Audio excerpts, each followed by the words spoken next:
Welcome in to Come Get Some. I'm your host, Blake Williams, here with Mr. Come Get Some himself, Gregg Williams, here at the Big Play Media Studios at Burke Lakefront Airport in downtown Cleveland on the lakefront. And we've got an awesome show ahead for you today. We're going to be joined by a great guest, one of our favorite, definitely an exemplary player of the Come Get Some spirit. You betcha. His name's right by it. Matt Bowen, 7-year NFL safety, ex-Iowa safety, played for us at the G-Dub. I was still playing in college, but played for G-Dub at the Redskins, back when the Commanders were still the Redskins, and is now a multi-state championship winning coach in a Catholic league in the Chicago area, and is an ESPN reporter. But going to be excited to get some of his takes, and some of his stories, and whatnot.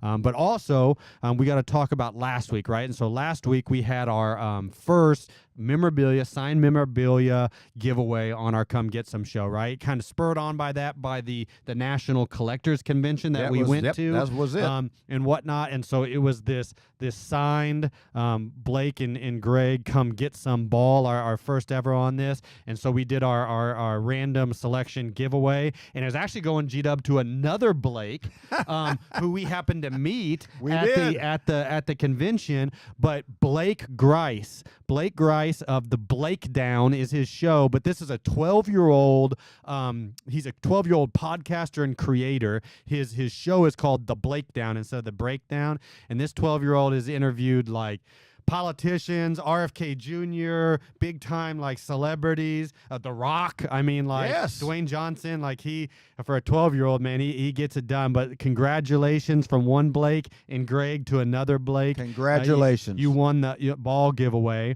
And for our fans out there, because you guys have been so responsive to it, we've got another great giveaway this week. And G-Dub, show them what we have. From G-Dub's opening press conference, him pointing at Tony Grossi and asking him, "Are you Tony?" And so it's signed in quotes, "Are you Tony?" And from Gregg Williams. And so I think especially our Cleveland fans and our Come Get Some fans, I think will appreciate this. And so we'll have the details on this giveaway. But I want the details on this story, G-Dub. And so tell them the story of that opening press conference and the backstory on the Are You Tony stuff. Well, I was heading down the hallway to go down to do the press conference, and you popped out of your office, okay? And as you popped out of your office, you kind of set me up by saying, "Hey, do you know Tony Grossi?" And I said, "No, what?" He goes, "Well, he's set up. He's out there publicizing how he's going to be very aggressive on you in this interview and kind of come after you about a lot of different things on an interview." And I said, "No." No, imagine. No. I like the revisionist history there. So that's not how it went down. All right, so you tell them. I walked into your office, and you were like, did not want to talk to me as I get your young peon butt out of here. Like I haven't done this before. And I was just like, I tried to tell you, I was like, hey, what did the PR director of the Browns, PBJ, Peter John Batiste, is like, what did he tell you? What did he prepare you for? And you just kind of absently threw this list at me, and I don't see anything about like the Grossi stuff out there. And I wanted to try to tell you, and you were just again trying to brush me off. And I was like, hey, and I was like, you were like, what? And there was probably some more explicatives after my hey, and you started listening to me. I was like, all I'm just trying to tell you is there's this guy, and he's just been out there like on social media and talking to all the Browns fans, like promising that he's going to come at you in this opening press conference and ask the hard questions around Bountygate and all stuff like that. And he's already got the, story written, and he's just coming for, to get quotes. And you all of a sudden like look piercingly at me, and you were like,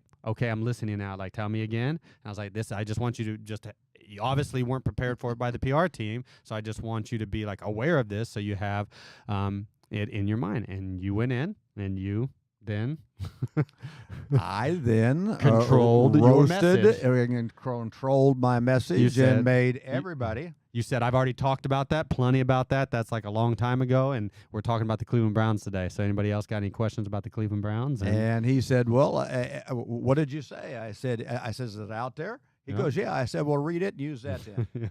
No doubt. And we went on. So, hey, great stories, another fun time. And so we'll have all the particulars on this one out there for you Cleveland sports fans and greater sports fans across. Can't wait to see who wins this one. But, hey, stick right with us, because when we get back, we're going to be joined by Matt Bowen.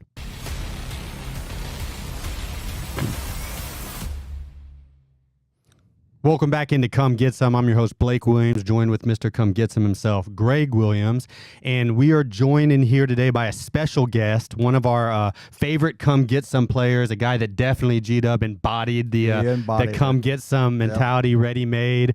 But 7-year pro NFL safety, Matt Bowen, turned high school defensive coordinator, turned journalist for ESPN. And I know you had huge success there at IC Catholic. And so up here in kind of our neck of the woods in Cleveland, that you've got, St. Ignatius and St. Edwards, right? And St. Ignatius and Chico Kyle, who's since retired now, but the historic of that. But you guys have had a ton of success over that last decade. Like, how many state championships have you guys won, or Catholic League championships have you guys won during your time there? We won 4 titles during my time here. And then obviously it's credit to the players. Our head coach, Bill Kraft, is outstanding in what he does. I think our coaching staff is excellent. I put our staff up against anyone in the state. Just in terms of, and Greg, you know this, being a former high school coach, you can't get as complex as you really do. Yep. Like we did in Washington, right? I mean, that's just too much. But it's more about what our staff does in terms of teaching fundamentals, teaching technique, teaching a culture to play with, an identity have on both sides of the ball and on special teams. So I give the players and the head coach all the credit here, but also our coaching staff for establishing and teaching that culture. It's so important, especially at the younger levels, when you're developing not just players, you're developing kids in general. And right now, and in all my life, culture was number one. But in my viewpoint, with what's going on now and what you guys, a great job you've done, is culture is more important now than it ever has been, because of the socially entitled and never having to do anything like you had to do growing up, like I had to do growing up. And what a phenomenal job you guys have done. Well, I appreciate that. And that's a good point. The kids have changed, obviously, right?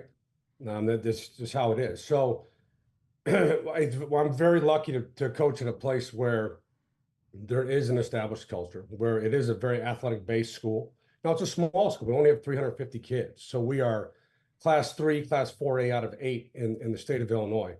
But,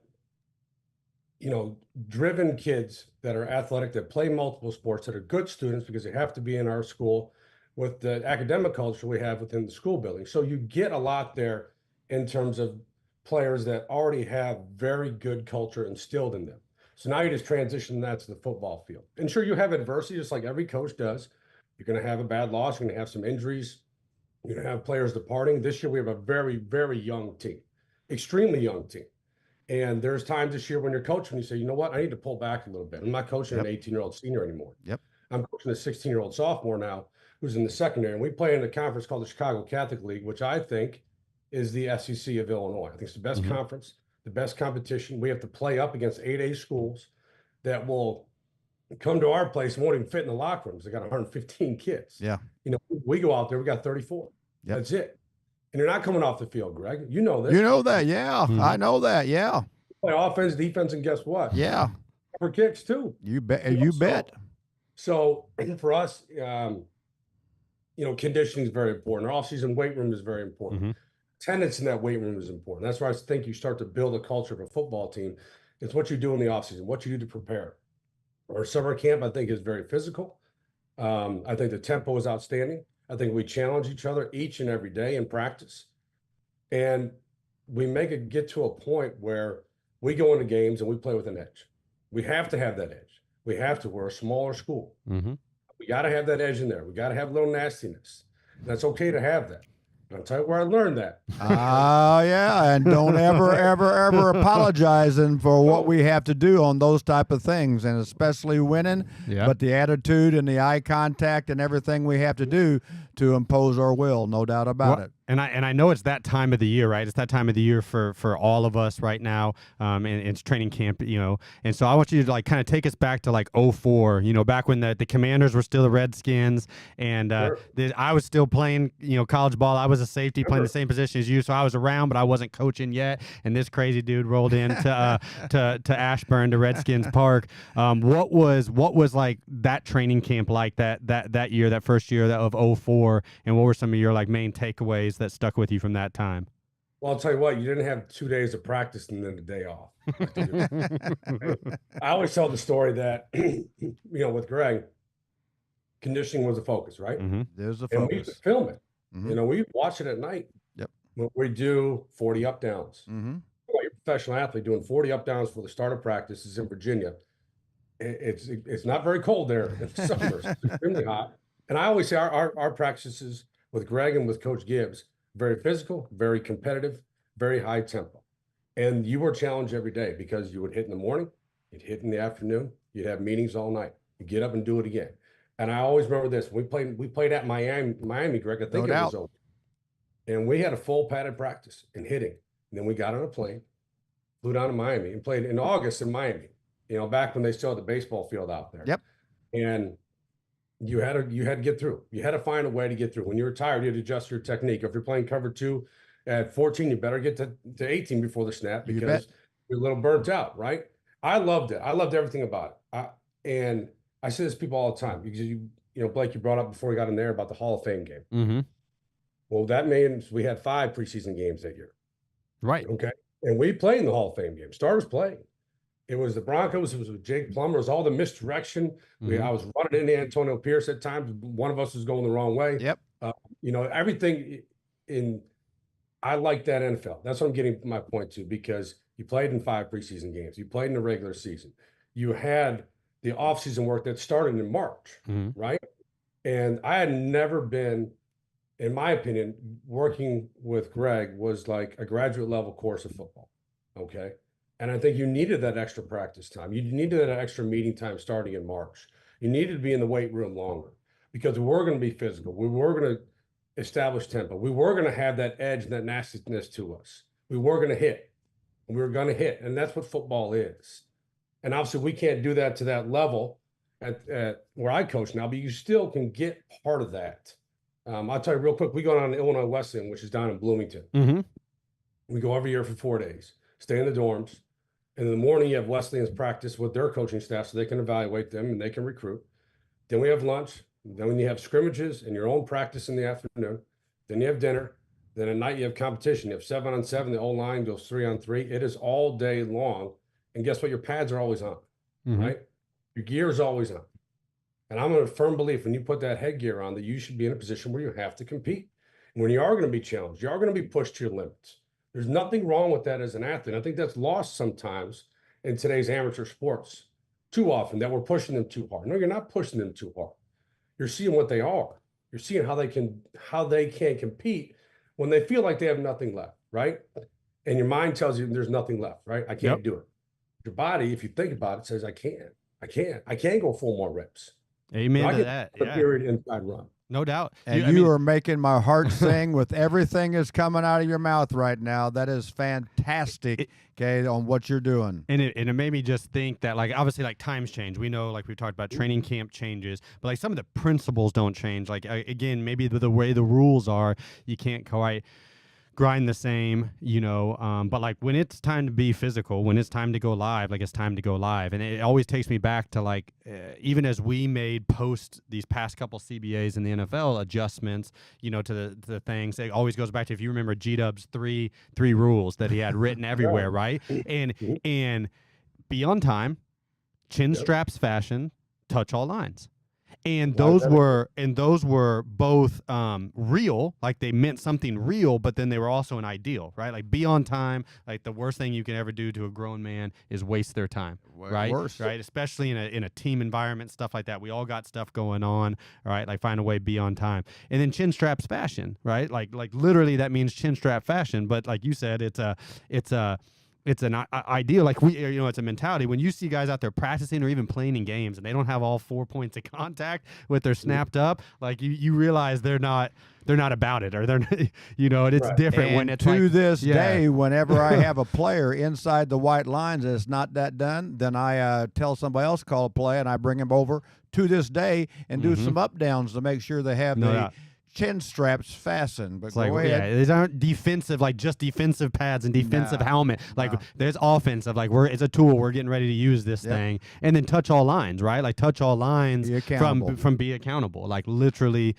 be accountable from that standpoint. You mentioned the Hall of Fame game, and I know we had the Bears game, just this past week, which we'll talk about. But that Hall of Fame game that you mentioned there in 2004, also like, and I remember that game from like also being like a Sean Taylor coming out party, right? And so he had the two huge interceptions, including the second one where he came over the guys, in the flat, came over his shoulder and picked it and kind of strutted in. And he was hot at me because I wouldn't let him start. And I remember, I know I saw last week out there on the pivot, Ryan Clark kind of talking about that a little bit. And so you had a chance to see that rookie training camp with Sean Taylor.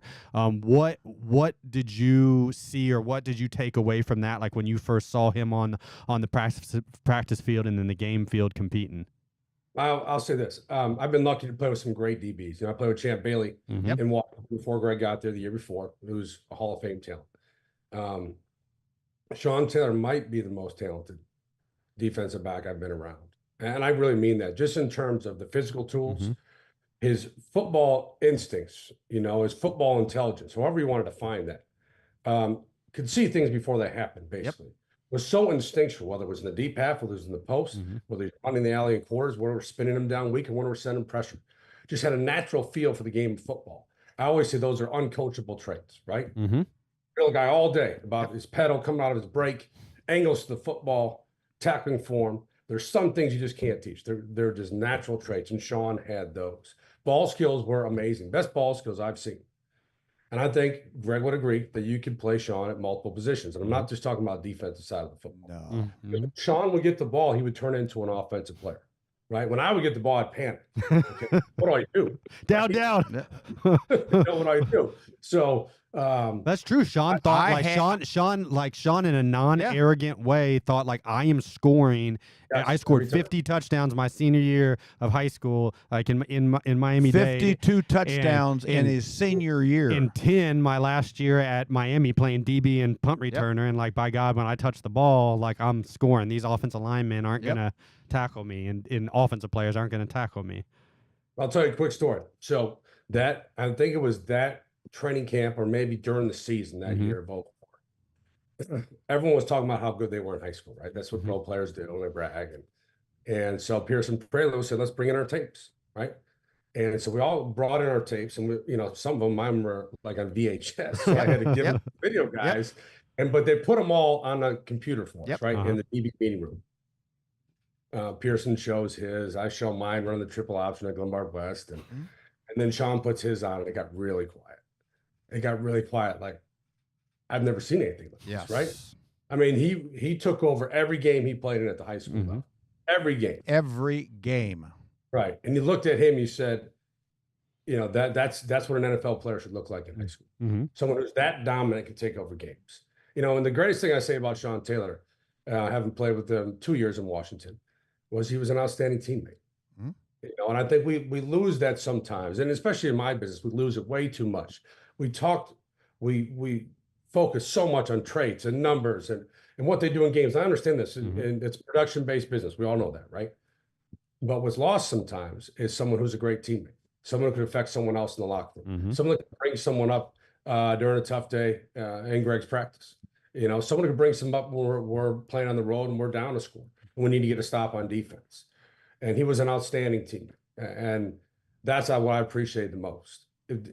We all know he had phenomenal talent and a phenomenal football player, but he was an excellent teammate and someone I really enjoyed being around during my time. And I love that you're saying that, because it means more when it comes from a player that played side by side with him than me as a coach, because I saw that, what a phenomenal teammate he was, but it coming from a player that's inside the white lines, that's in the huddle with him, in the meetings with him.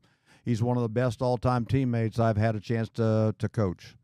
Yeah, and that means a lot, and I wish that was said more. And I'm glad I could say it here. I really am glad I could say it here. I appreciate you telling that story and reminiscing about that, because all of us that know him, like we know that we feel that. And And so switching gears now, like again, talking Hall of Fame game. Now we just up in your neck of the woods, the Bears. We just had the Bears, play in the Hall of Fame game versus the Texans this past week. Got a chance to see, what a lot of the pundits are saying, like two young stars in Caleb Williams versus C.J. Stroud. I know they didn't play, but what are you seeing from the Bears and hearing from the Bears up there right now? And what are you seeing from Caleb Williams in early camp? Well, I'll go back to when I watched his college tape at SC. And the first thing you say is he has undeniable talent. There's no question about that. In terms of the talent level, his mobility, his arm strength, what he does with his eyes in terms of having instincts as a passer, the second reaction skills to get outside of trouble and make plays. I think the next step for him, and you're seeing that during training camp at times, and the people I talk to, is can you consistently play on time? Can you consistently play within rhythm, right? And we all know that's the game at that position in pro football. Can you get to the top of the drop and get the ball out to the right place? Throw it to right accuracy, the right location, put it on the upfield shoulder, give him a runner's ball and a crosser. Basic things we talk about as coaches, but is not highlighted enough throughout the draft process. Because look, I go back to that term uncoachable traits. If I'm coaching Caleb Williams, I want him to be that special player when things break down, right? That's why I drafted him number one, because he can do things again that I can't coach. When he gets outside of structure, when he has to make a play for us, when he gets on the edges or he gets in the perimeter, both as a runner and a thrower. But I think the biggest challenge for him and any young quarterback is, can you play on time? Can you get from 1 to 2, get to the backside X in the dig route, right? Can you complete the passes on the quick game? Can you use your eyes to manipulate defenders outside of what scheme can do in creating open voids? Can you do that with your eyes to manipulate defenders? When you know to take a shot down the field. What you just said brings another singing to my heart. You're a better coach than I'm already giving you credit for, because it's about playing on time as the quarterback. That's what I did with Baker Mayfield to turn him around. Get on time, but we all know there's going to be things that you have to improvise on. But can you be on time with everything you do? Okay. What is the first rule with Gregg Williams? Be on time. Okay. Yes, it is. It's fast as the chin straps, and then being accountable by touching all lines. That's a great thing. Caleb's got to be on time. He does. And look, they've built around him. Look what they've done in Chicago. Yep. In terms of DJ Moore, you make the trade for Keenan Allen. You draft Roma Dunze at number 9 overall. You have 3 targets here. Tight end Cole Kmet, who played up the road here at St. Viator, went to Notre Dame. We're actually going to play against his brother this year. His brother's a really good quarterback at St. Viator High School. So they have offensive targets. They went out and paid DeAndre Swift, someone who has more traits as a pass catcher out of the backfield.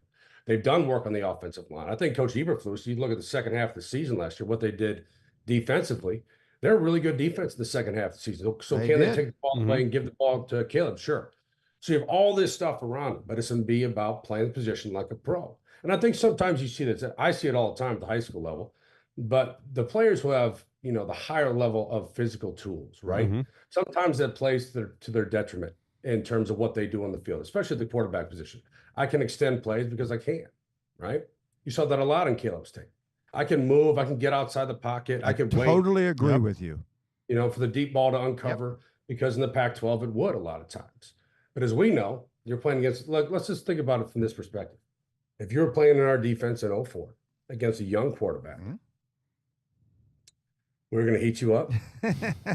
We're going to change the picture post-snap consistently. We're going to bring Ruby Scorpion 77 down. We're going to have a corner sitting out there ready to trap the out. We're going to do all those different things that young quarterbacks don't see at the college level consistently enough, right? They don't see it consistently enough.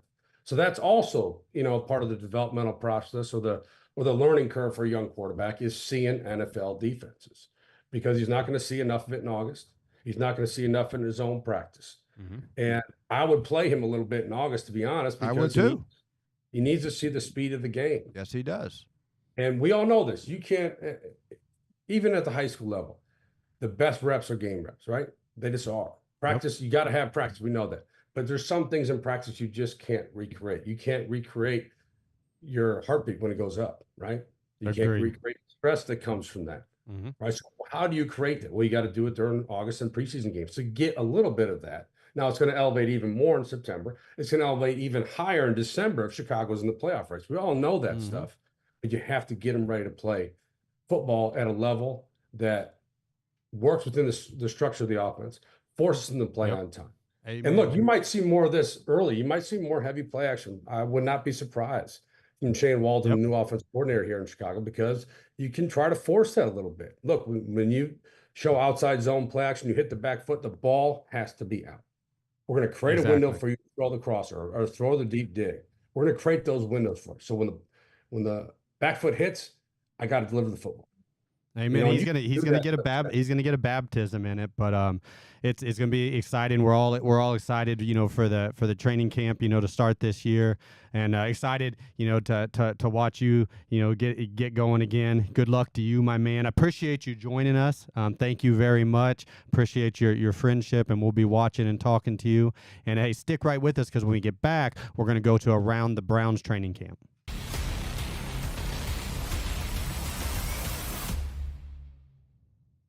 Welcome back into Come Get Some, and this is Around the NFL. And in Around the NFL, we're going to start here at home in Cleveland with the Browns. And so, GW saw that the city, right? We've been talking so much about the Browns and the Brook Park Dome and everything, and the Cleveland, the city, kind of responded to the Haslams kind of breaking signs and talking about that at training camp for the first time, and they kind of put their little proposal or ultimatum out there. We've been a part of so many of these things. We know how this is. And so I put a Twitter poll out there that we can see up here out to the fans and whatnot, and kind of asked them, right? And so we gave them, hey, what are your fans? What are your thoughts on like Browns future stadium, and give them that, hey, we want to stay downtown on the lakefront, or do you want to move out to the suburbs, or do you not care necessarily where the dome is, but or where the stadium is, but it's a dome is the number one priority, or do you not care about any of that stuff? Having a muni lot still type of environment around the tailgate, kind of like we were talking about last week with Andy, is the priority. And the overwhelming majority was that the dome is the priority no matter where it is. Fantastic. By the fans, and that kind of talks a little bit to what the Haslams and Andrew Berry and Dave Jenkins have been talking about right there from that standpoint. What do you think when you see that? I think the fact that they understand fans and understand that they want a dome, and I can't wait for that to happen, because they'll have a Super Bowl here with a dome. The NFL can't wait to have all the fans, the dog pound fans, in a Super Bowl here. Fantastic. I agree. The proposal that we saw out there obviously is, in this day and age, like economics wise, like that's a type of proposal for a relatively, a facelift to the existing stadium, but not a dome, not something that's like on par necessarily with other NFL builds and whatnot. And like you said as well too, to have year-round events there, and to have Super Bowl there. And you remember, like, the people don't understand how huge of a city, like, sports city Cleveland is. And, like, the draft would have been massive here had it not been COVID. COVID and all the lockdowns killed the draft here. Like, you want to see what a Super Bowl, like, would be here. I mean, it would be huge. It would be big time. But again, the dome is the kind of requirement of that. But, no, that's interesting to see, because that's the feel that I have talking to people as well, too, fans and whatnot. Another thing that was out there, and we've talked about this previously, G-Dub, is there was some video out there today of the Browns' new VR room. So we showed, remember, Deshaun Watson's video a couple weeks ago that he shot of the new weight room that opened up there. Remember, I told you it's a 3-story structure, and they've got on other stories levels, they've got cryogenic stuff and everything, and then they've got this VR room for the quarterbacks primarily, like what we used and I used as the D-line coach at the Jets. And so this is the Browns kind of VR room, life size. You can see things. That's the idea. Like, they've even got hashes. I love that they've got the hashes and the spacing on it. And so it's designed to be able to see from the quarterback's point of view that. But if we can switch to this other, video right here, this is me going back in. Like I said, we were same company, same technology. We were actually one of the first companies or first teams to have this in the NFL. At the Jets. And so this is in 2019 when we've just left the Jets going to the Browns, and we had this installed, and this was my Jets D-line room right here, and this is us teaching the Browns defense to the new Jets players. And as you can see, so I've got the cans set up there. So the thought like my D lineman would have to show me exactly, line up on this theoretical offensive lineman that you're watching here at life size on this huge 25, 30-foot wide, view. Show me exactly where you're supposed to be aligned. Watch our ideal video of our Browns guys doing it, and then you take your initial steps and show me that. And it goes back to, really, this is something I learned at a very young age and internalized with you. Yep. I didn't understand it at the time, but I'm a talker. And really, in part, you were trying to just get me to shut the F up. Yep, I was trying. As we were going to Little League games and whatnot. But also, you were an ex-high school coach, and you're an NFL coach at the time and everything, imparting that on me. But you always used to hit me with this, is the mind does not know the difference between a mental and physical rep. You're right. And so visualization is such a powerful key. And I attribute, just at a very young age, being a 5-year-old and a 6-year-old and a 7-year-old, a hyper kid, but a very competitive kid, you taught me very defined mental routines. And so, like, the night before those Little League games, I was going through and imagining all the plays that I want, and great plays that I wanted to make. And then I had my very defined mental regime and, like, visualization and calming regime, like, on the drive there.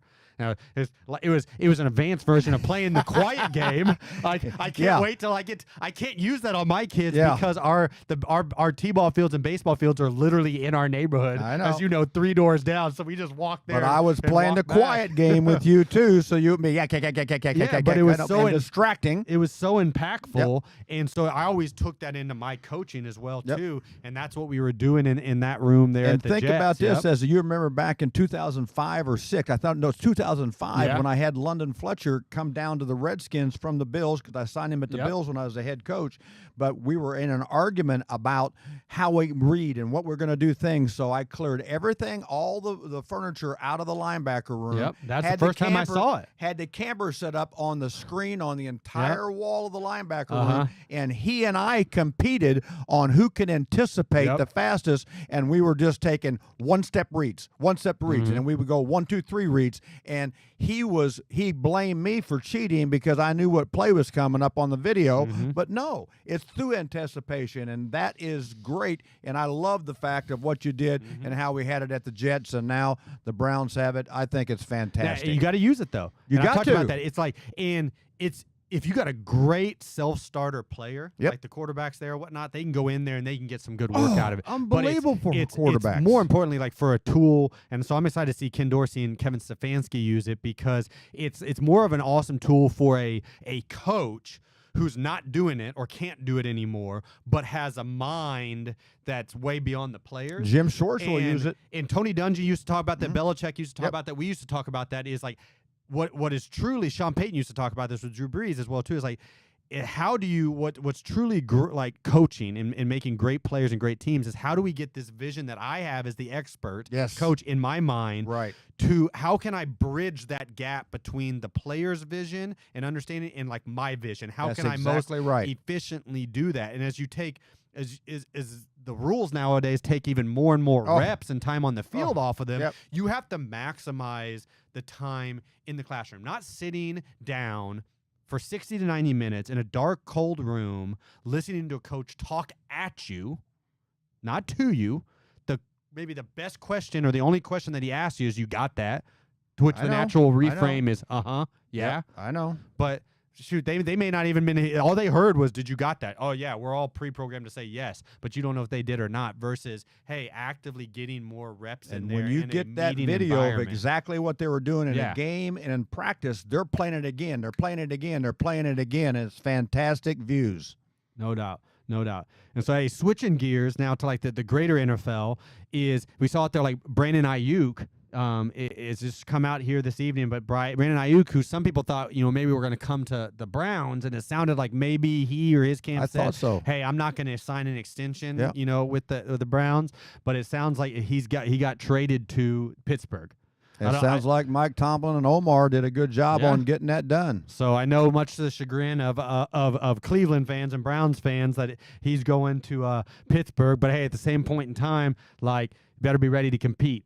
But he's got to see the Browns defense. He's got to see the Ravens defense. He's got to see the Bengals defense. So come get some regardless. No doubt, you know? He hasn't been in this division. Yeah, it's different. Like they try to play bully ball at the 49ers. Yeah, I mean they do. I know they do. But yeah, they are but he even during his time at San Francisco, like Seattle wasn't bully ball anymore, so to say, like not the OG. And so the NFC West is not the AFC North, right? Like this is some like Game of Thrones stuff like up here. So come get some. But it'll be interesting to see that. And to pay that man news, if you saw both Harrison Butker and Tyreek Hill sign big new deals I saw that this week. So Harrison Butker, who's been in the news for so many other things this offseason, but just signed a new the richest deal ever for a kicker. And then Tyreek Hill a few days ago signed the richest deal ever for a non-quarterback.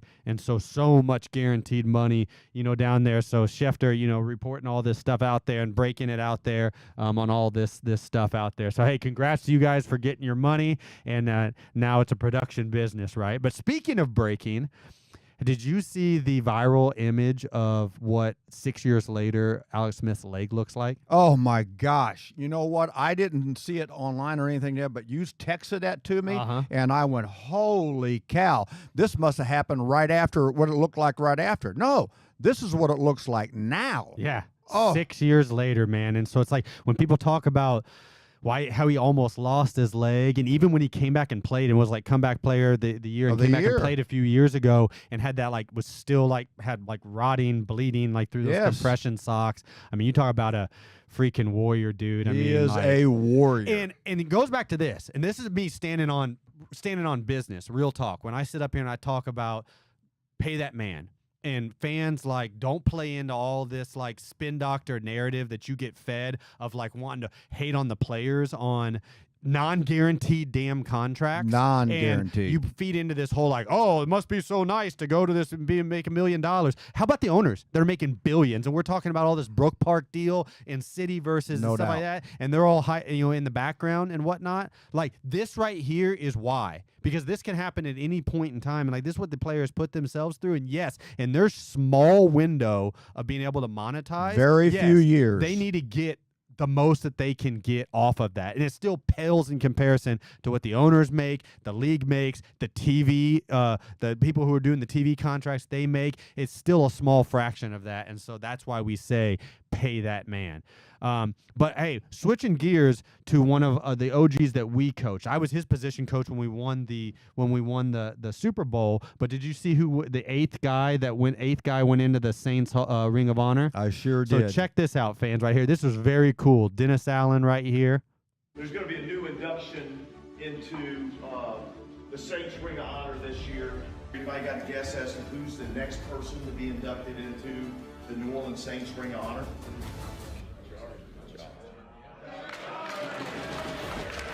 Jari Evans. One of my all-time favorites. When I got the opportunity to play it, I played as hard as I could, as tough as I could. The biggest thing is winning games as a team, not letting down my teammates. Never won a championship until I got to the pros. And we did it for each other, man. We did it for each other. We built every year. It didn't start from the beginning. First step to get to the next part of the season is winning the division. All right? And then we play for a championship. So I encourage you guys, keep taking it one day at a time. We've got great leaders in this room, great leaders on this team. Let's win each day. Let's add each day up. Let's win each down. Let's add each down up. Win the drive. Add each drives up. Win the day. Let's focus on winning the division one game at a time. All right, guys? Congratulations, Jahari. Yeah. Congratulations, my man Jari. I'm so pumped. That was so cool to see. Too. And so that's the former Saints multi-time All-Pro and Hall of Fame, a guard. And I was when the year we won the Super Bowl, I was coaching offensive line. G-Dub was the defensive coordinator down there. I was assistant offensive line coach. And And man, that dude was just a stalwart and so amazing. And now he is the assistant offensive line coach. He's gone into coaching, like we talked with Matt Bowen earlier. Another one of our coaches or players that went into coaching. He's the assistant offensive line coach at the Saints, and he had no idea. That's basically what was happening there. Dennis Allen, who was our DB coach at the time that we were all down there winning the Super Bowls together at the Saints, surprised him, and he had no idea that was going to get ready to happen. So big props, man. That's an awesome for our man Jari. Proud of you, my man. I am too. And you know what? He taught me so many things too, just how he played, and he had that 4 to 6 inch split between him and the center's foot and his inside foot. And Drew Brees says, don't get it any wider because I'm climbing the pocket because no one is going to bull rush you, Jahari. And he looks like he can still play now. Hey, when it came down to it, that's what we did. We leaned on Jahri Evans and Carl Nix, and we finished games by running inside zone right up behind them and doing step-up protection where you couldn't push the A's and the B's. And just a technician, a massive man, showed up every single day, like never Iron Horse, like Iron Man Warrior. Never every missing defensive games. player respected him. No doubt. And so big props to you. Proud of you, my man. But hey, stick right with us. When we get back, we're going to go around the sports world and overseas in the Olympics.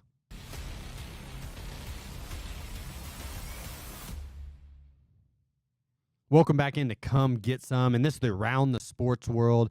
And G-Dub, this is the 1-year anniversary of a famous Cleveland Come Get Some moment right here. It was the down goes Anderson brawl that we remember happening, last year. And so I keep telling people, we just talked with Brandon Ayuk, like be careful. Like Cleveland is a come get some city. Like be careful what you wish for. You bet. Like be careful when you bite off more than you can chew. It's coming. I think the White Sox are like. That's why we fall. I think the White Sox are like 44-120 since this knockout, and the Guardians are top of their division and had the number 1 overall pick, who hit a grand slam in his first at bat. Well, not first at bat, but first home run, first home hit. That's right. In minor leagues, and Travis Manzana. And so come get some.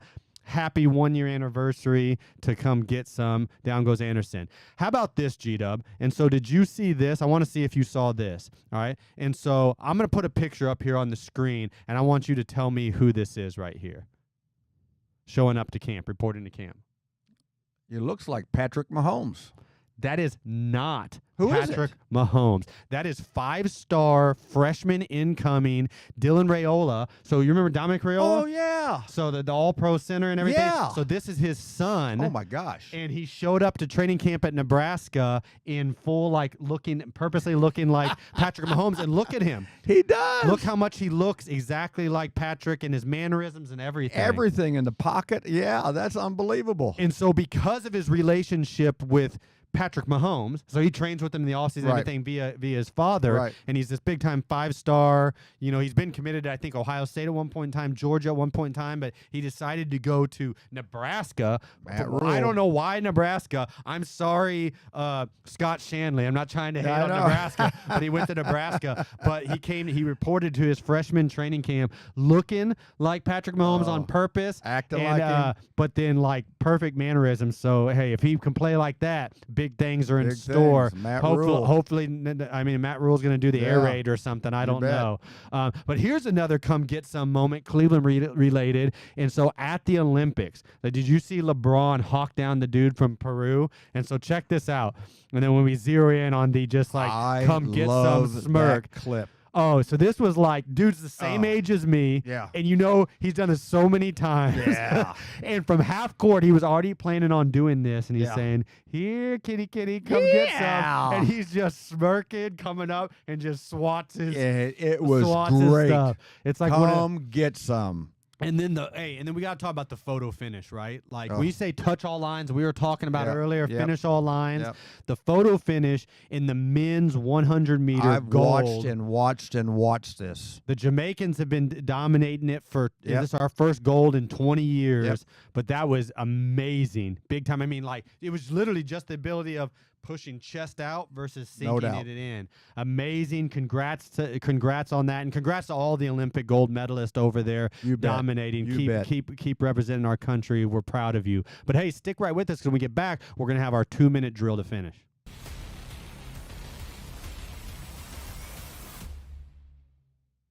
Welcome back into Come Get Some, and this is our 2-minute drill. Hey, congratulations to Blake Grice for winning the autograph ball, and then we're excited to see who wins the Are You Tony signed picture this week.